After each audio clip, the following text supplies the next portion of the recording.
Who do you guys think will make an immediate impact for Florida State as a true freshman? Are we limited to one? Okay, you go first because I don't feel that way. Well, then, you pick one, and then you can have an honorable mention. How about that?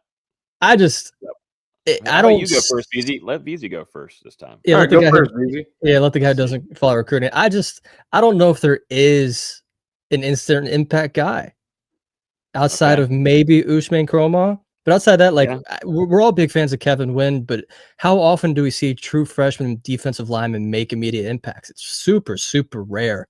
It takes a year or two for those guys to develop and get used to the college physicality. And if you look at their blue chip guys between Kevin Wynn, Jesse Harold, who's an edge player, Mario Nash on the offensive line, it's a lot of guys in the trenches that take time to develop. And then the other guy is Zay Thomas, who is a corner, and we think that room's pretty deep.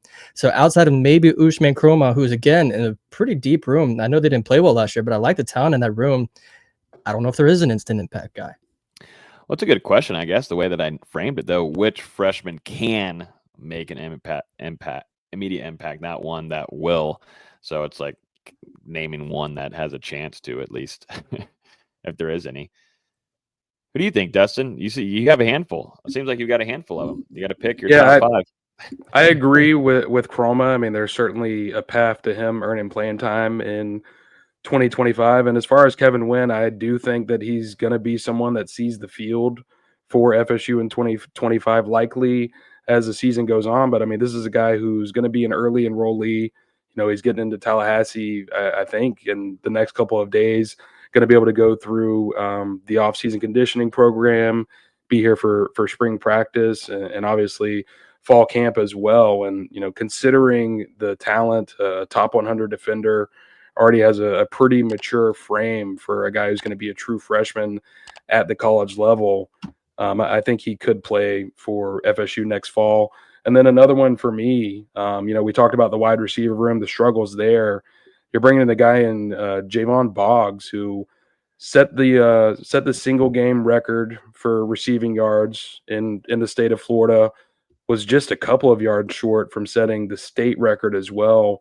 A very natural pass catcher, someone who has a ton of production from the high school level, and can just make an impact as far as catching the ball and making some of the easier plays that we didn't see from that unit in 2024. So it wouldn't surprise me, especially considering the relationship that he already has with new wide receivers coach Tim Harris Jr. and the staff that recruited him to UCF before coming to Florida State. He's certainly a guy that I think could get into the mix. I think for me, it's going to be Wynn. I think he is natural talent-wise already up there as a top 2 player in the room with Darrell Jackson. His ability to just crush people is going to be fun to watch. And he plays with a lot of physicality. And I think we're going to see with Terrence Knight just how quickly he can develop there. And it's going to play a lot in order to see Kevin Wynn get out there and play on the field. I think we're going to see him pretty early on, and not throwing a shot at KJ Sampson and Daniel Lyons.